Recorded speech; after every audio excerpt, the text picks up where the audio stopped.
I'm going to share with you the easiest way to retire with real estate. It's the absolute no BS guide, and I can guarantee you 99% of people watching this will not even follow it. So if you're interested in what my thoughts are, definitely keep watching. Hey guys, my name is Ravi and welcome back to Personal Finance with Ravi Sharma. If you're new here, smash that subscribe button because I talk about real estate, personal finance, and all things financial freedom. Now, speaking of financial freedom, we want to use real estate to retire as soon as possible, and I'm going to show you the easiest way to actually do this. Now, I did say at the start of this video, 99% of people will not follow this, and there's a reason why, but I'm going to reveal that as we go through this video. Now, most people will want to retire on about $100,000, but you can adjust these numbers because one thing you've got to factor in is this deadly tax called inflation. And I know that you may think inflation's actually not a tax, but once you understand that concept, you're going to understand this whole thing is a Ponzi scheme. So, in order to go and protect yourself and your future self and retiring on your own terms, let's jump into this. Now, with real estate, you have two ways that you can retire, and the two main ways are going to be a buy and hold strategy or a buy and sell strategy. Now, in amongst all of these things, you can have tactics like renovating, flipping, subdividing. I'm not really interested in that. I want to focus on just building the foundation first, and then you can have those as accelerators. So if you like to think about it, you'd go foundation first. That's where you find the properties that you're going to hold for a really long time that give you peace of mind and passive income over time. They're going to continue growing. And then you could do other things like accelerate your debt reduction strategy or increasing your wealth strategy. And you do that much later. Don't make the mistake of doing it first up. Now, if you go down the buy and hold strategy, what could that look like? Now, if you were to go ahead and purchase a property for $500,000 and you went at a 90% LVR, which is a loan to value ratio, it will be negative cash flow for about 3 years. Now, after the 3-year point, you're starting to see the increase in cash flow. So year 4, you might have $100 a week. Year 5, 150, year 6, 200. Now, one thing to keep in mind here is that this is based on interest rates today. Now, we already have a lot of conversations about the interest rates dropping and dropping quite considerably. Now, how much of an effect will that have? Stay tuned because I'm going to make a video addressing all of that around interest rates and where they could be by the end of this year and how much of an effect this will have on property prices. So you need to subscribe to the channel and press that bell icon so you're going to get the information before anyone else. So in this case, let's say you hold that property for about 20 years. Now it should be positive cash flow about $700 per week, which is about $35,000 a year. It's a lot there. And if the goal is to get to, say, 150,000, you would need 5 houses. But you don't need these to be paid off. And this is very, very important to know.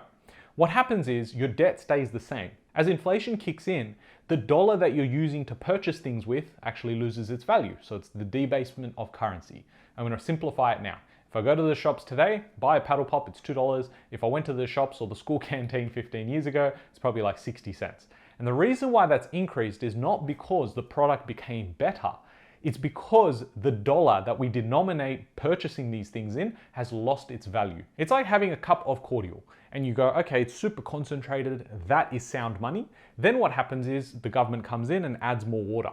And they add more water in the form of quantitative easing and things like that. And then what happens is you have inflation kick in. So that's just more water coming in. Now what you realize is the initial cordial that's there, the really tasty red cordial, because I know that's the one you like, is now diluted. And that's what happens with our money. That's why we need to attach that cordial to really hard assets like real estate. And so what happens is we have this situation where everyone's like, hey, housing is really expensive. It's not that housing's expensive and not that the houses are better now. I would go on to argue the houses were much better 20 years ago in terms of quality and build. But what's happened is what we use as the energy to purchase that, which in this case is the Australian dollar, is actually losing its value. So as a byproduct, we see the houses increase in value. Okay. Now, in this case, as we see inflation kick into the system, it's going to cost more to rent properties. It's going to cost more to go to McDonald's and all of that. And that's why in this case, when you have debt, the debt erodes with inflation. So as everything becomes more expensive, your debt stays the same. And that's why the rich get filthy rich. So in this case, you don't have to pay off your house. We've always been taught, pay off your debts. It's so bad. Pay it off, pay it off. But what you realize over time is, why would I pay off a loan that actually is benefiting me in actually going out there and building extreme amounts of wealth? So in this case, the houses aren't paid off. You're not putting anything extra from your pocket, and all you have is the rents continue to increase and your mortgage repayments stay about the same. We're in a debt cycle system where the central banks have to keep the interest rates fairly low because they have debt a lot more than you and I.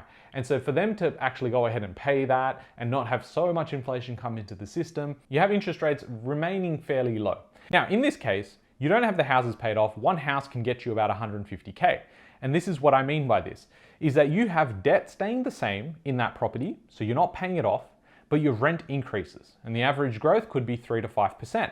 So what you have is in year one, you're negative about $100, maybe it's 150, maybe even $200 a week. Now what happens is over time, you get to this break-even point. After that point, this is where you make all of the cash. This is where you make the gains. And this is why real estate is so important when you use leverage and you have a long-term strategy. Again, that strategy has to be fluid. If you need help with the strategy and whatnot, definitely use the link in the description box below. We're running free strategy sessions. We want to get you guys closer to financial freedom because I think the glory days of doing this sort of stuff is ending, and it's ending soon. Now, let's say we go ahead and we have 5 of these properties and it's making about $150,000 in 20 years. You've effectively got to your number. You didn't have to really stress over having to pay down the debt. The hardest part is trying to get your first, second, and third properties. Once you have that, the equity from those properties will help you purchase the next ones. I've made a video on this channel, which is how you go from $100,000 and building that up to a $5 million real estate portfolio. It's exactly the strategy I use personally. You should definitely go check it out here after this one. Now, that is the buy and hold strategy. What is the buy and sell strategy? Now, the buy and sell strategy means that, again, your cash flow negative in year one, it's probably positive by year 5. Now, your debt stays the same. So again, we've established why that's the case. But here, if I want $150,000 in 20 years, I can simply just buy and hold. That was the first example. But what if I wanted to do this sooner? What if I didn't need $150,000 and I was okay with $75,000? Maybe you've got other investments and you get dividends from there, you've got other cash flowing means, so you're not really interested in carrying a lot of debt and you're saying, I just want to pay this off, or I want to have limited amounts of debt, limited amounts of property that I have to manage. So could I get $75,000 in 12 years? Now, let's go find out. So assume you go ahead and still buy the 5 properties. You would sell down 2 to pay off 3, okay? Now, you'll see in both examples that you still need to go and acquire properties. It's the first phase of your strategy, acquisition. Go out there, be active, work really hard. If it's a 9-to-5 job, work the extra, build your skills up, go and ask for the promotion, go to different companies, get side hustles going, get that second job, third job, whatever you need to acquire the assets fast, because you want to hold the assets for as long as possible. So you go ahead, you purchase the 5 properties, and you need to purchase well. You then sell 2 of them, and you pay down the rest of the 3. And this happens over time. So you're not just going to buy year 1 and sell in year 2, you're going to hold. And it might be 5 years, 10 years, 15 years. But in line with where you're at, if you want to do this in 10 years, you just need to adjust how much cash flow you're going to be left with. Now, let's say, for instance, in this case, you buy the home for $500,000. Your debt is $450,000. 12 years later, the value is $1 million and the debt is still $450,000. This is the equivalent of what I was doing with clients in 2020, which is when they were purchasing the same properties for about 200 to 250K. And yes, there were 3-bedroom brick homes. And I've got receipts on this channel, so you definitely should go back there, because when I revisit those, it makes me sad, but I'm also really happy for those who acted. At that time, I said, well, look, over the next 10 to 15 years, these properties will be worth 500, 600K. In some cases, it's already happened within 5 years. But now what you'll see is your debt still stays the same. So back then they were purchasing a property for say 250, the debt was say 220. Today, it seems like absolutely nothing.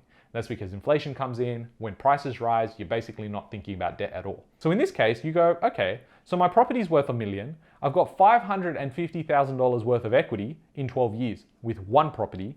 Now what you could do is you could sell 1 and you could pay the debt off on 2 properties. Because let's say you go ahead and you purchase 2. You've got property 1 and you have property 2. The value is $1 million, but your debt is 900K. In 12 years, that same portfolio is now worth $2 million because each one is now worth $1 million. Your debt is still $900,000. Now what you could do is you could pay off 1 by selling 1, and then the second home is debt free because you have this value of $1 million, but your debt is 900K. Now, yes, you've got to consider things like capital gains tax, and you've got to also factor in you purchasing the right properties and how much money are you putting from your pocket, and if you have the borrowing capacity to be able to execute this sort of stuff. And essentially, when you're using real estate to build wealth, you've got to ask yourself, what is your goal? It could be early retirement, but a lower income, or it could be later retirement and a higher income.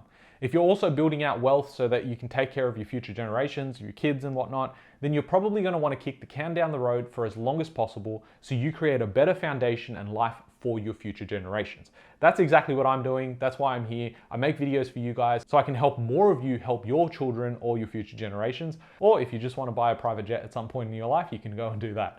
I hope you guys have enjoyed this video. If you have taken some value, it means the world to me if you can press that like button. And I'm going to make a video on this channel about interest rates and where they're headed and how this affects the property market. So be sure to subscribe and hit that bell notification. I'll catch you guys in the next one. Thanks, guys.